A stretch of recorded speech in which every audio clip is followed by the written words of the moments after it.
Hey guys, so I've tried to record this video like 3 times in the past, like maybe month and a half. And every time I get on, I'm like in a mood to blog and stuff, and something happens, like it stops midway and I have to like start re-recording, or I get it all done, it's like a 20-minute video, and YouTube like rejects it forever, or doesn't reject it, but it just for some reason won't upload, or stuff like that. So I'm gonna try to get this out, try to get it fast. A little explanation of it. I am, if you've seen like a couple videos back, I was doing sort of like my journey as a surrogate. I'm still doing those. I still have them that I need to do. I have so much more installments to add. I'm going to take a second from those and do a couple request videos. And the first, I shouldn't say the first one, but one of the ones I'm going to do is things that you should know about surrogacy, or think about, or that sort of thing, before you sign up or whatever. And that's this video. And then a couple people have asked me to do, like, I shouldn't say really a question and A, because I haven't asked you guys to ask me questions. I've just got a lot of questions repetitively through like my Facebook, my personal life, and on comments and stuff about like, how do I feel about this, what do I feel about that, and I just sort of want to like answer all those, explain to you like what I feel for the babies and just that sort of thing. And there's one more and I can't think of it right now, but I have a list. So anyways, I just want to get those done. So this one is going to be about stuff you need to think about if you're considering being a surrogate. Stuff that I didn't even think about. So, so the first thing you have to decide, after you've said, yes, I'm going to be a surrogate, or, you want to start looking into it, that sort of thing, do you want to be independent, or do you want to work with an agency? I haven't personally done a journey independently, but I have stuck my nose into the independent waters as far as, or my toes, I should say, not my nose, dipped my toes in it, because I wanted to do it independently before I joined the agency I'm with now. I have sort of like a really glorified version of it in my head. And for some people it works out wonderfully, and I'm very envious of them. For me, it did not. I talked to 4 or 5 sets of parents. One of them, we spoke on the phone, and she decided to go with someone that was closer. I was only like 8 hours away, which is, like not a big deal. But she wanted somebody closer, which I totally understood.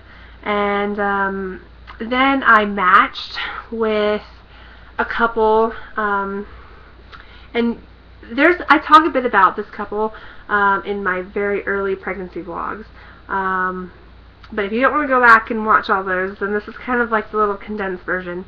They had twins by another surrogate, and they were wanting more, but the surrogate that they had used before was done. They had frozen embryos. It all seemed very perfect in the beginning. And as it went on, I was always the one that made contact. Like, we had to do this, we had to submit this, I had to send my medical records to their fertility clinic, which I was fine with, but I had to call their fertility clinic and make plans for like them, and it was like all me, and I didn't really get a lot of support from them at all. And then different things started popping up. Then they told me that I actually wasn't the surrogate they had picked. I was under the impression the whole time that they picked me, that I was their surrogate, or was going to be their surrogate. And I found out that they had 2 other surrogates, 3 in total, that they were working with along with me, who was doing the same stuff I was sending all this stuff in, was doing all this, and they weren't going to like make a decision for a while and all this stuff, and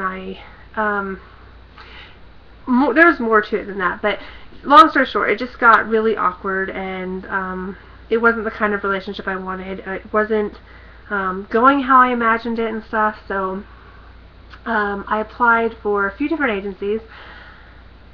all in like one day, which don't do that because wholly overwhelming. Apply for one that you really like, and if they don't accept you, then apply for another one, you know. So I had a couple people respond back, and the agency that I'm working with now is one of them. And yeah, so anyways, pros and cons. I can't say in every case, because definitely not in every case. From the cases that I found, independently seems to be quicker to find somebody.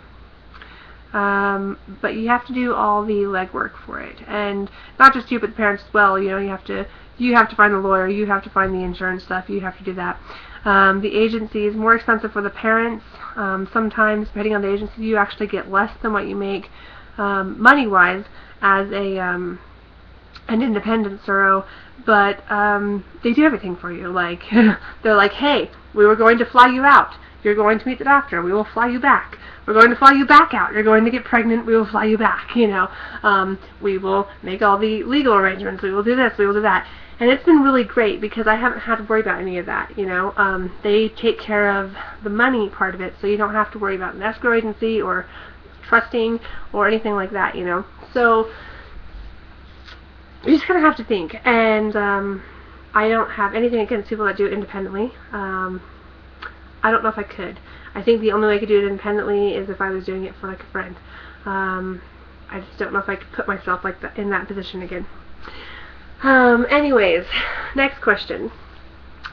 So, who will you work for? Who will you work with? Okay. And this is something that a couple of these I hadn't even thought about, honestly. And I don't mean it in a bad way, it just hadn't crossed my mind, like, at all. So the first thing was, will you work with a gay couple? Okay, so do you only want to work with a husband and a wife, or will you work with two husbands? Or I haven't really ever heard of two women that want a surrogate, because, you know, usually there's going to be a uterus that works, right? Like, two men, no uterus, you know. So will you work with a gay couple? Will you work with a single parent? If you will you work with both a single mom and a single dad, or will you only work with a single mom, or that sort of thing? Another thing that agencies will ask you is if you work with an HIV positive couple. Now, I do not have personal experience in this, so I can't really speak too much about it. I do know that it's apparently really safe. My agency, at least, I don't know anybody else, has never had a surrogate get HIV from carrying the babies of an HIV positive couple. I think there's some like testing you do for it, maybe medicine. I honestly don't know. I really don't know anything about it, so I'm not really the person to ask, but you do have to decide that if it's something you would do. Some surrogates have no problem with it. Some people, or some surrogates, just aren't comfortable with it for themselves. That's just something you have to decide. Also, like, I mean, it gets really, like, some of the questions you just really don't think about. For example, would you work with, like, a mixed race couple? Like, it doesn't, mixed race doesn't bother me, so I didn't even think about it, you know, like, I was like, why are they asking this, you know, but it does some people, so you have to think about that. Do you want to work with an only English-speaking couple? Now, independently, it's a little bit more, I mean, you'll know, like, right away if you can work with this couple. Like, if you can't understand what they're saying and they're saying, probably not, you know, that sort of thing. What would you be willing to? So, like, with an agency, at least, would you be willing to work with a couple that doesn't speak English? For me, that was, I think, one of the only things I said no on. And honestly, I may have said no on the HIV thing. I don't think I was actually asked. And maybe that's because the state I live in, I don't think it's, I don't think they allow you. I don't think I was asked, though. But either way, anyways, one thing I do know I said no on was English speaking. For me, communication is, like, a really big thing. And I don't want to have to go with, like, a translator and all this stuff, you know. It seemed like that would be too much of a hassle. Would you work with international couples, or, you know, like, basically, do you only want to work with couples in the U.S. or do you want to work with people all over the world? So I didn't really care where they are from. My preference probably was to work with a couple in the U.S. just because I have seen, like, not bad things, just like some of the difficulties of working with someone in like a totally different time zone as you know, getting information back and forth, and if they are in China and you go into labor, they're probably not going to make it, so just stuff like that. So I said no to that, but I didn't have they didn't have to live within like a state away from me. It just needed to be a U.S. couple for me. But I don't think I actually said no, I will not work. I just said I prefer them to be a U.S. couple. What else? There's so much stuff, but I've recorded this so many times, like I kind of don't know what I've already said. More things you have to think about. I mentioned in my last pregnancy vlog, will you be willing to pump? So one of the questions the agency will ask you is, do you want to pump for your parents? The parents, sometimes even breastfeed. Some couples actually have no problem with you breastfeeding, that sort of thing.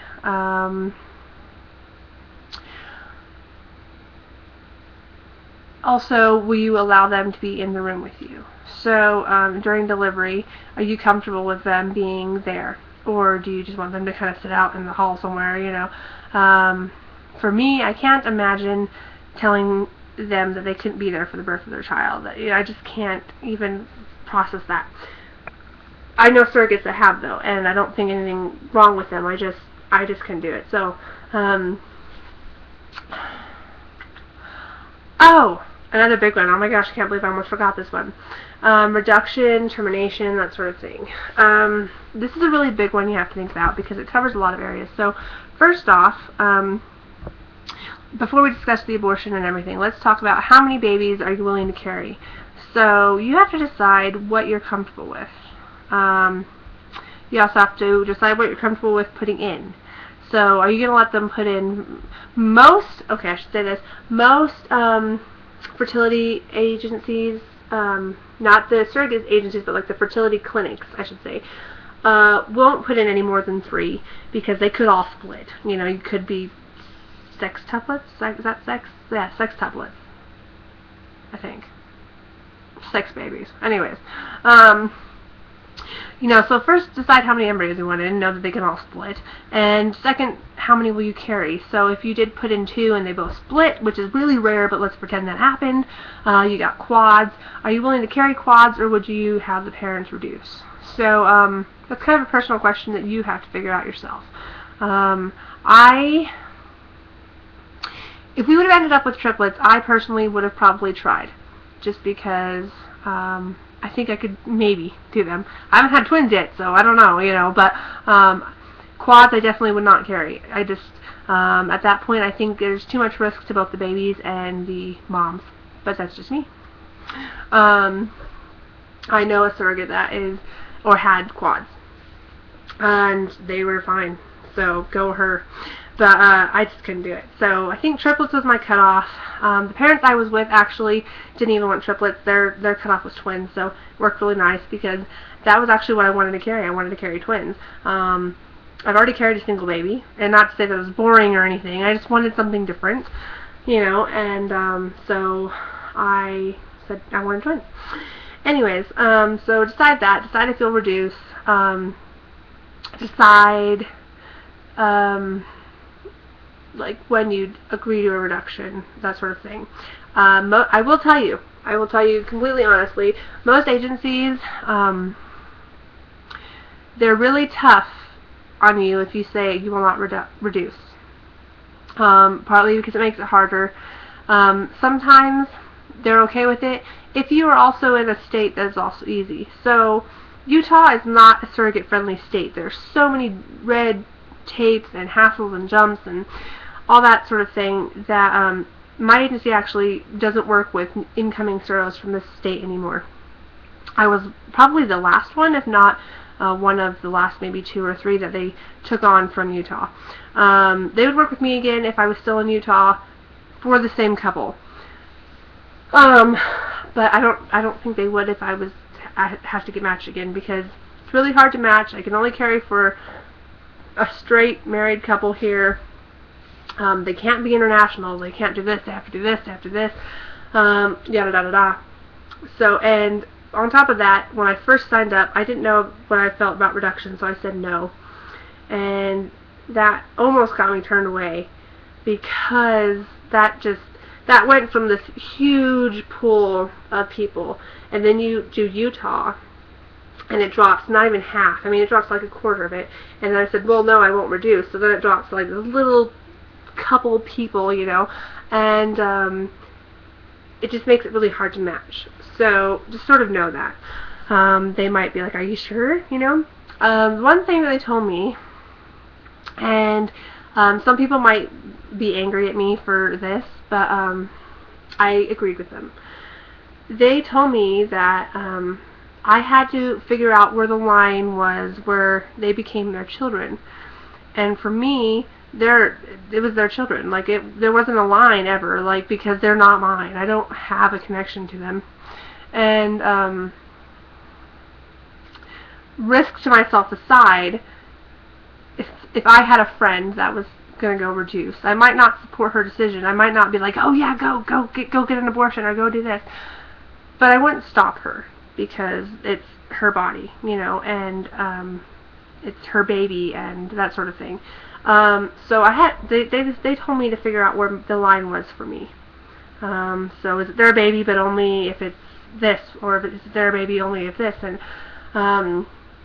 as long as there was no medical badness to me with it, I couldn't tell them they couldn't do it for me. So yeah, so that's what I chose. You have to do, like, and then you have to, when you say that, they'll kind of ask you as far as, and here's another thing you have to sort of draw the line.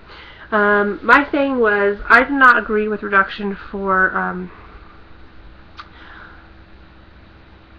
ridiculous purposes, you know, like, oh, the baby is missing a finger, so we're going to reduce, and stuff like that. And I just told them that I just couldn't do that. And I talked to the parents at the match meeting, and I told them that as well. And luckily that didn't come up. But I just didn't agree with it. I didn't agree with I don't know. I won't get into all that. That's like a big controversial thing, and I probably already said too much. But anyways, you have to decide what you will. So, do you only want to do it for major, or if they just, or would you, my agency personally does not allow couples to ask for a reduction for gender purposes. But some agencies do, so you have to decide that. Like, if your parents came up to you and were like, hey, we didn't want a girl, we're going to reduce, or we're going to get rid of that and try again, you know, you have to know what you are comfortable with. Bottom line, they can't make you have a abortion because it is your body, but in the contracts, at least mine, it was basically written like, I could turn it down, you know, they couldn't make me, but I would then become responsible for everything. Like, I was keeping the baby, or I was the one that chose to keep the baby, so all the medical bills and the reimbursements and all that sort of thing. So I think that's like one of the big ones. Yeah, that's pretty much all I can think of right now. Sorry it's a long video. It's actually way shorter than it was the first 4 times I recorded it, so I've either missed a spot or I've gotten really good at this. If you have any questions, leave them in the comments, and I'll try to answer them. And I hope you guys all have a great day. Bye.